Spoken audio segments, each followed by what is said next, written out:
Connaissez-vous le Short Field Performance sur le Boeing 737-800? En gros, c'est pas compliqué, c'est un cadeau tombé du ciel. Et chez Air Inuit, nos 3 Boeing 737-800 ont cette option et qui nous permet d'opérer sur des pistes courtes de 6000 pieds comme coup de jouac. Et ce kit a été une révolution qui a permis à des compagnies aériennes d'opérer leur avion à des endroits inimaginables.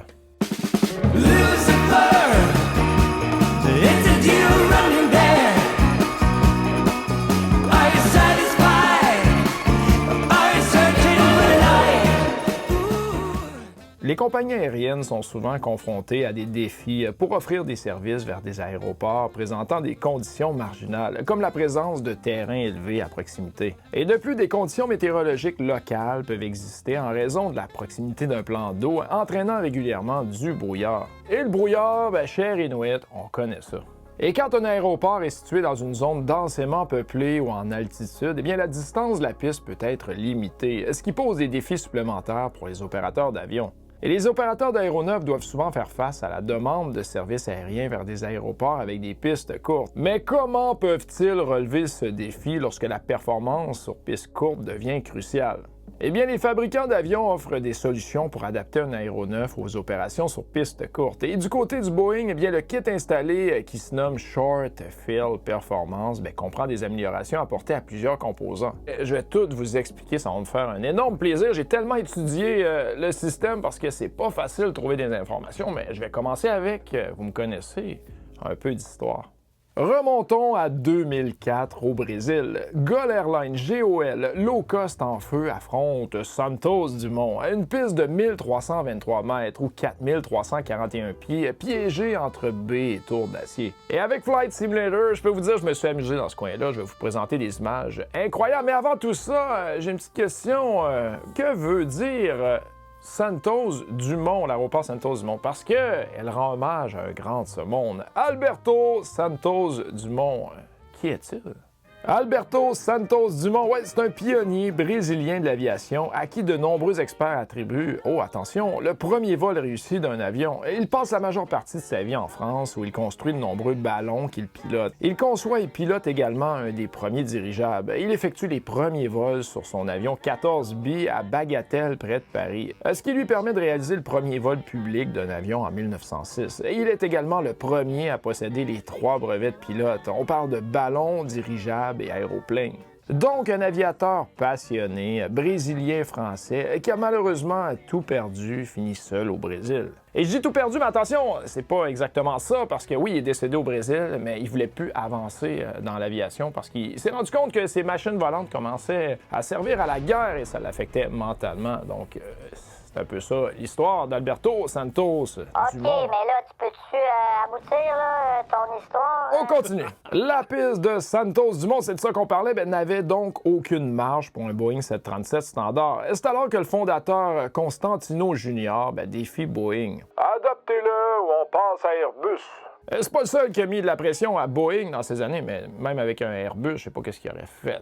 2 ans de nuit blanche chez Boeing et en juillet 2006, la livraison du premier 737-800 SFP ou Short Field Performance à la compagnie GOL Airlines. Et en passant, les lettres GOL, GOL, n'ont pas de signification officielle ou acronyme spécifique. C'est juste un nom de marque court et punché, inspiré du mot GOL qui veut dire but en portugais. Bref, au Brésil, ça évoque la victoire, le score, l'efficacité. Et tout a fonctionné comme prévu et ce fut une petite révolution de Boeing parce qu'aujourd'hui, plus de 250 avions sont modifiés mondialement. Et juste la compagnie GOL en possède 150. Il y a également Flight Dubai, Alaska Airlines et Air Inuit. Et le coût, c'est environ 2 à 3 millions US par rétrofit, soit 2,7 à 4 millions canadiens.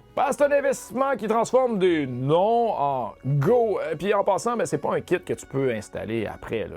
C'est vraiment fait à l'usine. C'est initialement dans la construction, dans la conception de l'avion. Et chez Air Inuit, on en a 3 avec des numéros de série qui suivent. On est chanceux, ils ont été faits avec le kit Short Field Performance. Donc, lorsque nous parlons de performance améliorée, c'est pas rien. Regardez bien ça. On parle d'une distance d'atterrissage qui est réduite de 300 à 400 pieds. On garde ça en pieds parce que les pistes sont en pieds au Canada. La masse à l'atterrissage augmentée jusqu'à 4500 kg ou 10 000 livres. La distance de décollage réduite de 200 à 300 pieds et la masse au décollage augmentée de 1350 à 1800 kg ou 3000 à 4000 livres environ. VRF à l'atterrissage réduit de 7 à 8 nœuds pour flaps 30 et 4 nœuds pour flaps 40. Alors voici les 5 modifications que nous allons parler qui ont été créées pour le kit Short Field Performance. La grosse différence entre un 737-800 standard et un 737-800 Short Field Performance. Voilà.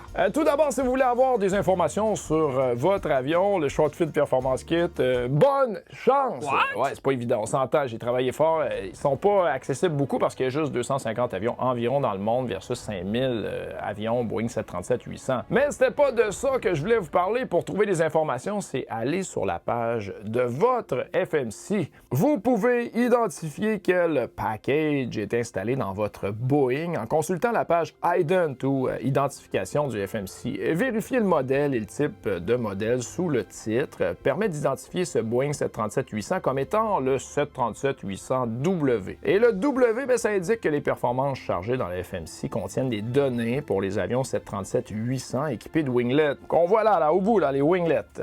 Le chiffre 1, attention, indique que l'avion est équipé d'un patin de queue standard à une position. Les avions modifiés avec des performances sur piste courte et équipés d'un patin de queue à 2 positions auront des données de performance associées dans l'FMC. Et la page IDEN du FMC affichera le type de modèle 737-800W2 et le 2 indiquant que le FMC a chargé des données de performance sur piste courte pour les avions équipés d'un patin de queue à 2 positions. Donc, assez simple. 1.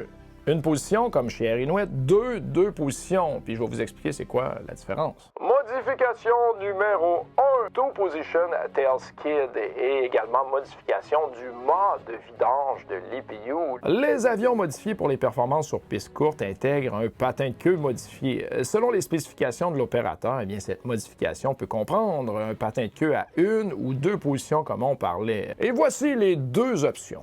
On parle de C47-2A09 Short Field Performance normale, comme nous avons sur nos 3 Boeing 737-800, ou les mêmes chiffres avec comme fin A10. Ça, c'est des performances sur piste courte avec l'option 2 positions de la béquille de queue tail skid. Et le patin de queue à une position, standard sur le Boeing 737-800. Tout le monde l'a de toute façon. Mais si vous avez le patin de queue à 2 positions, lui, il va être alimenté par le système hydraulique A. L'extension du patin de queue ne se produit pas lors du décollage, mais s'étend de 5 pouces supplémentaires lors de l'atterrissage. Et le patin de queue ressemble à un bras sortant de l'arrière inférieur de l'avion. Un patin de queue à 2 positions, ça permet à l'avion de voler à des angles d'approche plus prononcés, ce qui, avec une réduction subséquente de la vitesse d'approche, réduit la distance d'atterrissage. Et si l'avion subit une perte de système hydraulique A, le patin de queue ne s'étendra pas. Mais vous l'avez imaginé, il y a des tests en vol qui ont montré qu'une perte du système hydraulique n'aura pas d'effet néfaste lors de l'atterrissage à la même vitesse d'approche. Et le type du patin de queue installé déterminera donc la sorte de mât de sortie de l'EPU. Le patin de queue standard ne nécessite aucune modification du mode drainage EPU, mais si un patin de queue à 2 positions est installé, là, on n'a pas le choix. Le mode drainage sera conçu pour éviter d'endommager le mât lors du déploiement du patin de queue. Et ça termine le point 1 pour le patin de queue. Donc, Inuit, 3 avions, le patin de queue 1 standard, comme tous les Boeing 737-800. J'imagine que Gull Airlines, eux, ils ont le 2 positions qui va descendre de 5 pouces. Deuxième modification, c'est des positions supplémentaires pour les becs de bord d'attaque étanches qu'ils appellent les leading edge slat et réglage du flap load relief. Vous allez voir, c'est pas des grosses modifications, simples à comprendre. Des positions supplémentaires de volets sont fournies pour la décharge de charge des volets ou le flap load relief, ainsi que des positions de bec d'attaque scellé et la fonction autoslat. Ça a l'air compliqué, mais écoutez bien ça. La décharge de charge des volets flap load relief des volets de bord de fuite est normalement fournie pour les positions de volets 30 et 40. L'option de performance sur piste courte offre des réglages supplémentaires de décharge ou flap load relief pour les positions de volet 10, 15 et 25. Et quand on parle de flap load relief, c'est que si vous mettez des volets n'importe comment, ben peu importe la vitesse, ben ça ira pas. On veut pas briser, on veut pas endommager l'appareil. Donc on avait 30 puis 40, quand on avait des flaps à 30-40, on se protégeait. Exemple, donne-moi flaps 30 puis la vitesse est trop élevée, ben on va mettre flaps 30, mais ça sortait pas. Il y a une protection sur ce système-là. Bien là, ce qu'on a fait, c'est qu'on a augmenté la protection à différents niveaux. Donc, si tu demandes flaps 1, tu n'as pas de protection. Si tu demandes flaps 5, tu n'as pas de protection. Mais à partir de 10, 15, 25, 30, 40, tout ça ici, bien, on a une protection. C'est normal parce qu'on a des modifications qui ont été apportées. Vous allez voir au sujet des slats ici, les slats de bord d'attaque. Donc, on est protégé pour 10, 15, 25, 30 et 40, contrairement à simplement 30 et 40. Et voilà.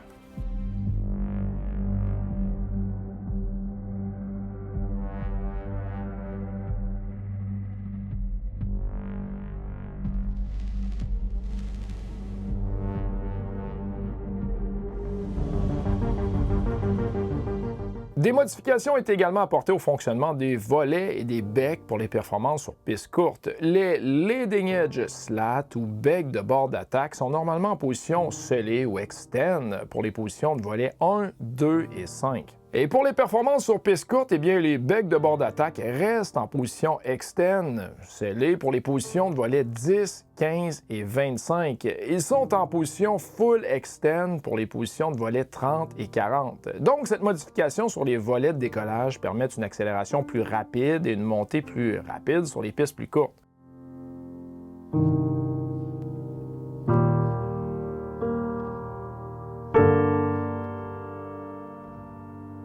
C'est qu'eux autres, ils veulent décoller avec des volets peut-être à 25. Fait que si tu mets 25 avec un Boeing 737-800 standard, ben 25, on va être à quoi? On va être déjà à full extend. On veut pas ça, là. Fait que ce qu'ils ont fait, c'est qu'ils ont retardé la position full extend simplement pour flaps 30 et 40. Pour ce qui est des autres positions, je te demande flaps 1, ça va être extend. Je te demande flaps 5, ça va être extend. Flaps 10, si je n'ai de besoin, c'est pas souvent. Flaps 15, ça va être extend. Flaps 25, ça va être extend. Mais full extend, flaps 30, flaps 40. Fait que si vous décollez flaps 25, ils seront pas à full extend déjà comme le standard. Il va être à extend simplement. Puis ça, ben, ça fait en sorte que il y a moins de traînée au bout de la ligne là, pour ton décollage. Et la fonction auto-slide va également suivre. L'auto-slide améliore les caractéristiques de décrochage de l'avion à des angles d'attaque élevés. Normalement, la fonction auto-slide du Boeing 737-800 est conçue, vous l'avez deviné, pour déplacer les becs de bord d'attaque en position complètement extend ou full extend lorsque la position des volets est réglée sur 1, 2 ou 5 et qu'un angle d'attaque élevé se produit. Et pour les performances sur piste courte, eh bien, le système auto-slat est conçu pour déplacer les becs de bord d'attaque en position complètement extend, full extend, lors des périodes de fort angle d'attaque, lorsque les positions des volets sont réglées sur 1, 2, 5, 10, 15 et 25. Ben oui, parce qu'il va falloir les descendre. Ils ne sont pas déjà descendus, ils ne sont pas déjà à full extend. Fait que, c'est pour ça. Ça a été modifié dans la logique.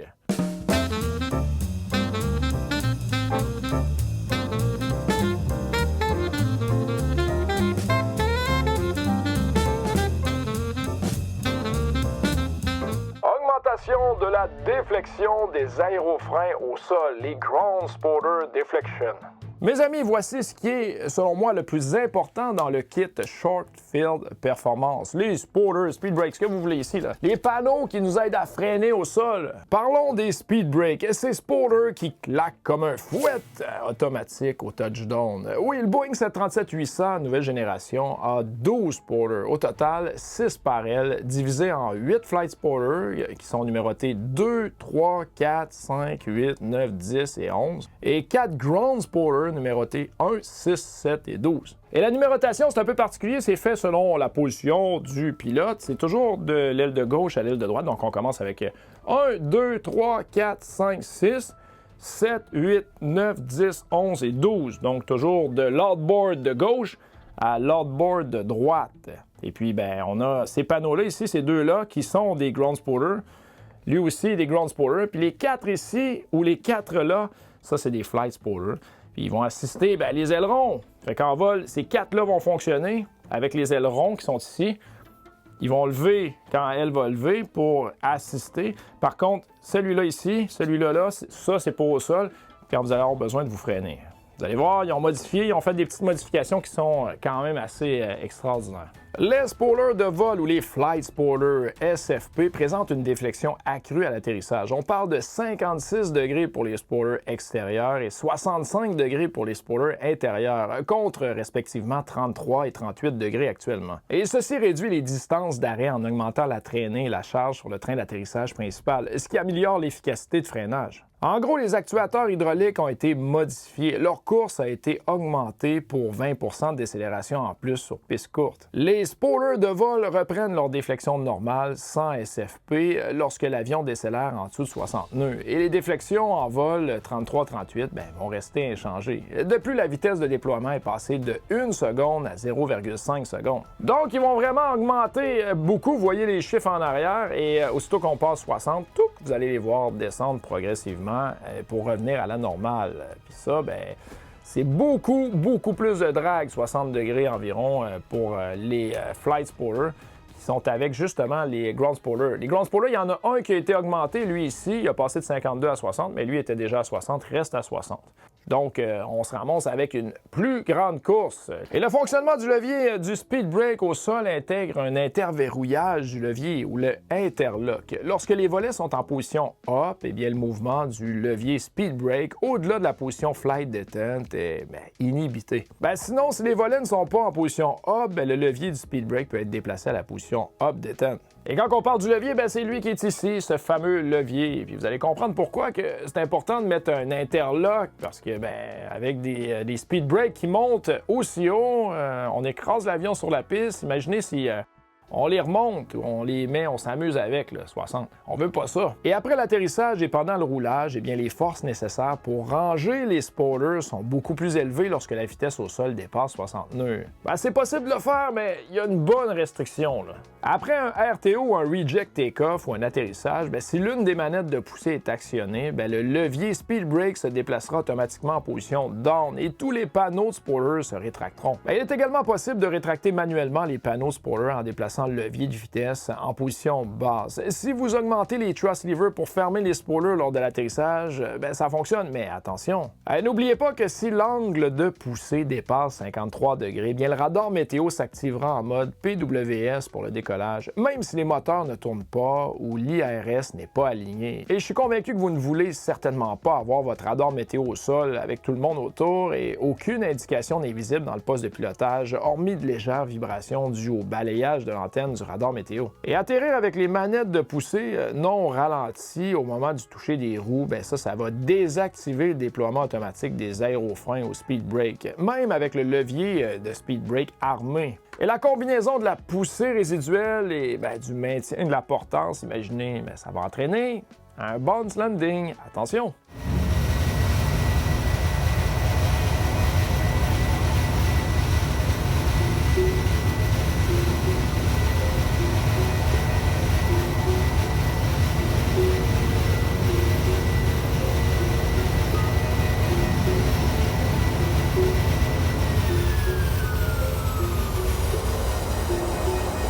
Nice.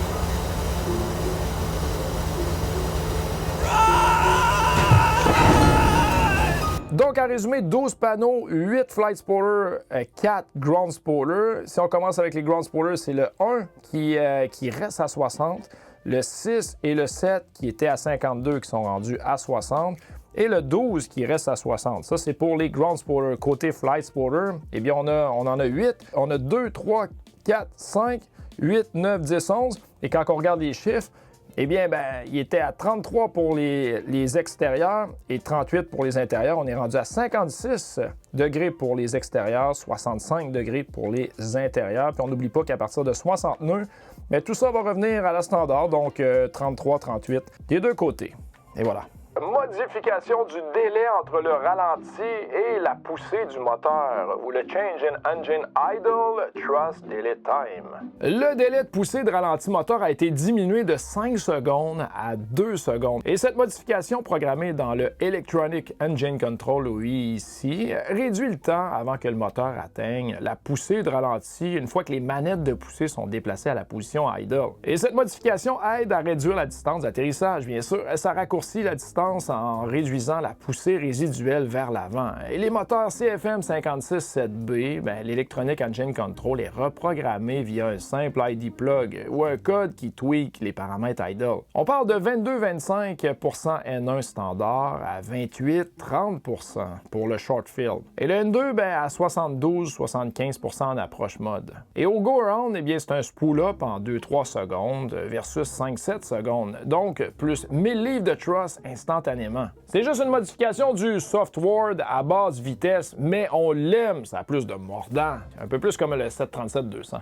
Modification apportée au train d'atterrissage principal, le Main Landing Gear. Une modification a été apportée à l'inclinaison et à la trunnion pin du train d'atterrissage principal. L'assemblage du bras latéral du train d'atterrissage principal, le Side Strut Assembly, a été légèrement raccourci. On parle de 1 à 2 pouces. Et les roues sont donc vers l'intérieur de 1 degré afin d'assurer une répartition égale de la charge sur tous les pneus et d'augmenter l'efficacité du freinage. Et la fameuse trunnion pin avant du train d'atterrissage principal a été révisée pour tenir compte des charges de fatigue accrues dues à l'augmentation des déviations des spoilers au sol. Et n'oubliez pas que le train d'atterrissage principal standard est solide, mais quand même vulnérable. On se souvient d'Alaska Airlines en 2023, trunnion pin fissurée par fatigue. Et on a également WestJet, il n'y a pas si longtemps, probablement la même chose. Le rapport n'est pas sorti, mais c'est une faiblesse de Boeing. Mais nous, Short Fit Performance, on l'a pas. Oui, parce que le Short Fit Performance a la pin et le trunnion qui sont en acier, haute performance, haute force. Oui, plus de 20% de charge capable d'encaisser donc beaucoup plus de poids.